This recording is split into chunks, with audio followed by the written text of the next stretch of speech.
High, welcome to another mini vlog. তো আজকের ব্লগটা একটু স্পেশাল, কারণ আজকে ষষ্ঠী। সকাল সকাল স্নান সেরে রেডি হয়ে গেছি ষষ্ঠী তলায় পুজো দেওয়ার জন্য ফল ফল নিয়ে।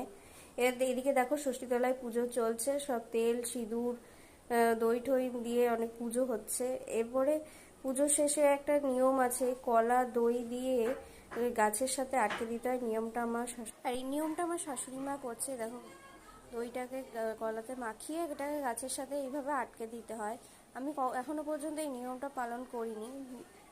ষষ্ঠী পুজো হয়ে গেলে সবাইকে সিঁদুর আর হলুদ লাগানো হয় আর প্রসাদ দেওয়া হয়। তো এখানে দেখো ষষ্ঠীতলায় কত ভিড়, সবাই মিলে পুজো দিচ্ছে, প্রচুর ভিড়। আর আজকে খুব গরম, রোদও আছে।